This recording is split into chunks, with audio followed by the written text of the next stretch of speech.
আসসালামু আলাইকুম। প্রিয় দর্শক, আজকে আমি একজন মাত্র ব্যক্তি তার একটা ফেসবুক স্ট্যাটাস নিয়ে আলোচনা করব। এই ব্যক্তিটাকে এখন হয়তো অনেকে ভুলে গেছেন, কিন্তু একসময় এই ব্যক্তি খুবই গুরুত্বপূর্ণ একজন ব্যক্তি ছিলেন এবং খুব গুরুত্বপূর্ণ ভূমিকা পালন করেছেন। ওনার নাম হলো আব্দুল কাদের। এই আব্দুল কাদের কে? আমি তার সম্বন্ধে একটু ধারণা আপনাকে দিয়ে নিই। আব্দুল কাদের হলো, যখন নাকি এই বৈষম্যবিরোধী ছাত্র আন্দোলনের যে আন্দোলনটা যখন জমে উঠেছিল, যখন গত বছরের জুলাই অগাস্টের সময়, এই সময় আব্দুল কাদের আন্দোলনের সপক্ষে খুব গুরুত্বপূর্ণ একজন ব্যক্তি ছিলেন। উনি ঢাকা ইউনিভার্সিটির একজন স্টুডেন্ট এবং ওই সময় এই যে ৯ দফা, যে একটা বহুল আলোচিত ৯ দফা, এটা কিন্তু উনি প্রথম ঘোষণা করেছিলেন সবার মধ্যে। এইটার মাধ্যমে তার পরিচিতিটা বেড়ে ওঠে এবং বিভিন্ন সময় আবরার হত্যা মামলার সময় ওনার ভূমিকা ছিল। ওই সময় ওনাকে অ্যারেস্ট করা হয় এবং ঢাকা ইউনিভার্সিটি এখনও উনি স্টুডেন্ট। এবং যখন নাকি সমন্বয়কদেরকে গ্রেপ্তার করে ডিবি কার্যালয়ে নিয়ে যাওয়া হলো, তখন সংবাদ মাধ্যমে বিভিন্ন বার্তা পাঠানোর দায়িত্বটা এটাও আব্দুল কাদেরই পালন করতেন। পরবর্তী সময়ে যখন শেখ হাসিনা চলে যাওয়ার পর নতুন সরকারের আমলে যখন নাকি আপনার এই এনসিপি হয়, এনসিপির যে ছাত্র সংগঠন হয়, যে গণতান্ত্রিক ছাত্র সংসদ, এটা ঢাকা বিশ্ববিদ্যালয়ের আহ্বায়ক হন এই আব্দুল কাদের।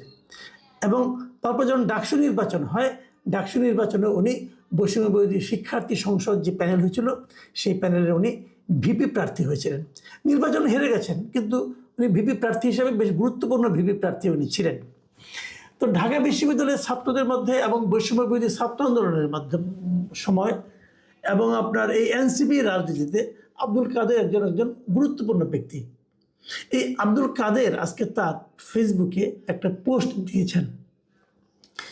এই পোস্টটা আমি এই জন্য, যেহেতু উনি এই দলের সঙ্গে এতটা রিলেটেড, এবং এই জন্য এই পোস্টটা আমি নিচ্ছি এবং আপনাদের পড়ে শোনাচ্ছি, এবং এখান থেকে আমাদের রাজনীতির কী অবস্থা সেটা একটা ধারণা আপনারা পাবেন এখান থেকে।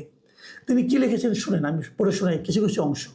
তিনি লিখেছেন, একটা দলের নেতারা দিনের বেলায় হাক ডাক ছাড়ে, দিনভর বিএনপিরে নিয়ে বেফাস মন্তব্য করে, আর রাতের বেলায় বিএনপির নেতাদের বাসায় গিয়ে ধর্ণা দেয়। মিডিয়ায় গলাবাজি করা আপোষহীন ওই নেতা এবং তার ইমাম সাহেব গত 15 দিনে 20টা সিটের জন্য বিএনপির নেতা সালাউদ্দিন সাহেবের বাসায় 3বার মিটিং করেছেন। মির্জা ফখরুল ইসলামের বাসায় ধর্ণা দিয়েছেন এখন পর্যন্ত একবার। বোঝাই যাচ্ছে উনি কাদের কথা বলছেন, উনি এনসিপির কথা বলছেন। আমরা বিভিন্ন সময় কিন্তু শুনেছিলাম যে এনসিপি বিএনপির কাছ থেকে 20টা আসন চায়। এই মর্মে তারা একটা রাজনৈতিকভাবে একটা নির্বাচনী জোট করার জন্য আগ্রহ প্রকাশ করেছে, যদি তারা বিএনপির কাছ থেকে 20টা আসন পায়। এবং সেগুলোর জন্যই কিন্তু অনেকে এমনও বলেন যে বিএনপি যে কয়েকটা আসন ফাঁকা রেখেছেন, এটা এনসিপির ওই 20টার মধ্যে হয়তো এর মধ্যে আছে। এর মধ্যে আমরা এটাও আলোচনায় এসেছে যে ঢাকা 10-এ এই আসনটা আসিফ মাহমুদ সজীব ভুঁইয়াকে দেওয়া হতে পারে, এ ধরনের কথা আমরা শুনেছি। এবং তারপর আমরা দেখেছি যে আসিফ মাহমুদ সজীব ভুঁইয়া নিজেও ওনার কুমিল্লা মুরাদনগর ছেড়ে ঢাকা 10-এ মানে এই ধানমন্ডি এলাকার ভোটার হওয়ার জন্য আবেদন করেছেন। তো এগুলি সবই কিন্তু একটার সঙ্গে একটা ঘটনা কোনো প্রমাণ করে না, কোনো কিছুকে প্রমাণ করে না, কিন্তু একটা ধারণা পাওয়া যায়। এই ধারণাটা সাধারণ মানুষ কিন্তু তার মতো নিজেরাই নিজেদের মতো করে নেয় এবং বুঝতে পারে। এখন পর্যন্ত কিন্তু এনসিপি বলেনি তারা বিএনপির সঙ্গে কোনো আলোচনা করছে, বলে নেই, একদম বলে নেই। আর আব্দুল কাদের কি বলল? আব্দুল কাদের বলল যে তারা সালাউদ্দিন সাহেবের বাসায় 3বার মিটিং করছে এবং মির্জা ফখরুল ইসলামের বাসায় যে একবার ধর্ণাও দিয়েছে। উনি তো দলেরই লোক এবং খুব ভেতরের লোক, গুরুত্বপূর্ণ লোক, মানে উনি বিষয়গুলো জানেন। তো এই জায়গায় আব্দুল কাদেরের ক্ষোভটা কোথায়? সেই ক্ষোভটা আমি আপনাকে আরেকটা কয়েক লাইন পড়ে শোনাই, তাহলে বুঝতে পারবেন। যে বলতেছেন যে গণ অভ্যুত্থানের পরের চিত্র কেমন ছিল। পুরানা রাজনৈতিক দলগুলো তরুণদের কাছে আসবে, তরুণ থাকবে ড্রাইভিং সিটে, কিন্তু খোদ ইমামরা গিয়ে বসে থাকেন 20 সিটের জন্য। আসন ভাগানোর কৌশল হিসাবে মিডিয়ায় গালিগালাজ করে বেড়ান, বাসায় গিয়ে বসে থাকেন, তবু আসন মেলে না। দেখুন, ওনাদের প্রত্যাশাটা কী ছিল? যে নতুন একটা রাজনীতি তরুণরা শুরু করবে এবং তরুণরাই রাজনীতি করবে, অন্য দলের লোকজন তাদের কাছে আসবে, আপোষ করার জন্য, আসন ভাগাভাগি করার জন্য, অথবা একটা সমঝোতা করার জন্য। কিন্তু ড্রাইভিং সিটে থাকবে তরুণরা, মানে নতুন একটা রাজনীতির বিকাশ ঘটবে এই দেশে। এই প্রত্যাশা কিন্তু আব্দুল কাদেরের মতো আমারও ছিল। আমিও ভেবেছিলাম এটা ইয়াং জেনারেশন আসতেছে, এরা এখনো প্রভাব প্রতিপত্তির স্পর্শ পায়নি, অতএব তারা হয়তো এই লোভ লালসার ঊর্ধ্বে থাকবে। সাধারণত স্টুডেন্টরা এই লোভ লালসাটা কমই থাকে, এটা আমার ধারণা ছিল। আমরা তো দেখি সংসার জীবনে প্রবেশ করার পর নানা ধরনের কিন্তু সংকট আসে, তখন এক ধরনের লোভ মানুষের মধ্যে ভর করে। মানুষের এই লোভ লালসার ঊর্ধ্বে থাকাটা কঠিন হয়ে যায় তখন। কিন্তু যখন তারা ইয়াং থাকে, স্টুডেন্ট থাকে, তখন তারা এই সমস্ত ত্যাগ করতে কোনো দ্বিধাবোধ করে এবং নিজের জীবনটা পর্যন্ত তারা ত্যাগ করে দিতে পারে, তার এতটাই সাহস থাকে। তো তারা কেন লোভী হয়ে পড়ছে? তারা কেন তাদের রাজনীতিকে ত্যাগ করে সামান্য একটা আসন, এমপি আসন পাওয়ার জন্য এত উদ্গ্রীব হয়ে যাচ্ছে কেন? তারা এমপি হলে পরে কি লাভ হবে এই তরুণ সমাজের? কি লাভ হবে তরুণদের এই নতুন রাজনীতির? আমি তো বুঝি না। এবং আব্দুল কাদেরের যে হাহাকার, যে ক্ষোভ, বিরক্তি, এটা কিন্তু আমার কাছে খুবই গুরুত্বপূর্ণ মনে হয়েছে এই কারণে। দেখুন উনি আরও কি লিখেছেন, যে বন্ধু বন্ধু বলে একদিকে ব্ল্যাকমেল করে, অন্যদিকে মাইনাস করে, গুটি কয়েক মানুষের মধ্যে দল কুক্ষিগত করে। এই অভিযোগটা আমি আরও অনেকের কাছ থেকে পেয়েছি। রিফাত রশিদ নামে একজন দেখলাম, সেও এরকম বলেছে যে তাকে তারা নিয়ে এসেছে, নিয়ে আসার পর সে কীভাবে দলটাকে কুক্ষিগত করছে এবং সে কীভাবে এই দলটাকে ছোটো করছে, দল থেকে অনেককে বের করে দিচ্ছে, এ ধরনের নানা কাহিনীও কিন্তু উনি করেছেন। এবং সেই ইঙ্গিতটা সম্ভবত উনি দিয়েছেন এই নাসিরুদ্দিন পাটোয়ারিকে লক্ষ্য করে।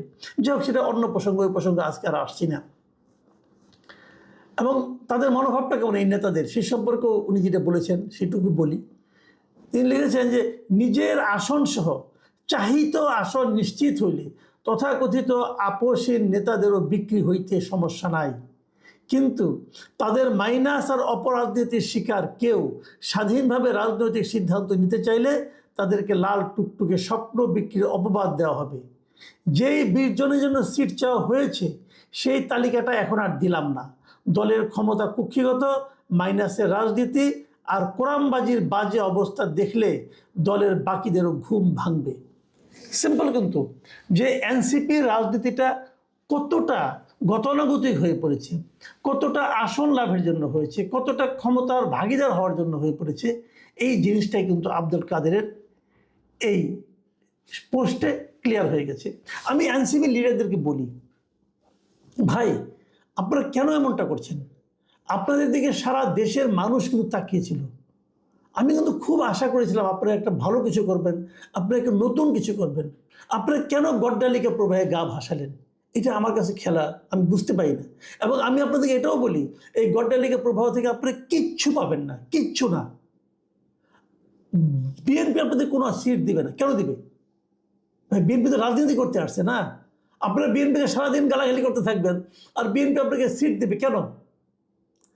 কোনো সিট আপনি পাবেন না। এই কারণে বিএনপিকে আপনাদেরকে সঙ্গে নিলে বিএনপির রাজনীতিতে, ভোটের রাজনীতিতে বিএনপির লস ছাড়া কোনো লাভ নেই।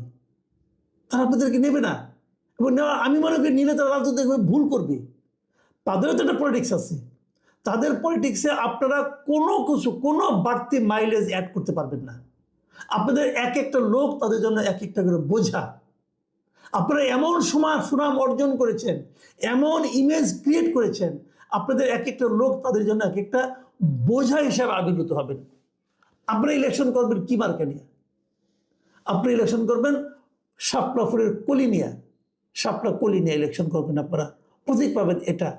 বিএনপি আপনাকে সাপোর্ট দিলে কি ওই এলাকার যারা বিএনপির যারা মানে লিডার আছে, যারা মনোনয়ন প্রত্যাশী ছিল, তারা কি আপনাকে সাপোর্ট করবে? আমি উদাহরণ দিয়ে বলি, ঢাকা 10-এর কথা বলি।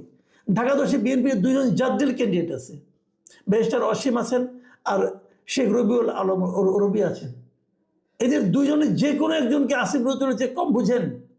তাদের এতদিনের রাজনীতির এখানে যে ওনাদের যে ভূমি আছে, যে রাজনৈতিক যে ইমেজ তারা তৈরি করেছেন, যে সমর্থক তৈরি করেছেন, তারা কি নিজের খেয়ে আসিফ মাহমুদের পক্ষেও করতে আসবেন নাকি? আসবেন না। এদের মধ্যে যে কোনো একজন যদি স্বতন্ত্র দাঁড়িয়ে যায়, আসিফ মাহমুদকে কেউ খুঁজে পাবে না। আমরা এখানে জামাতের একজন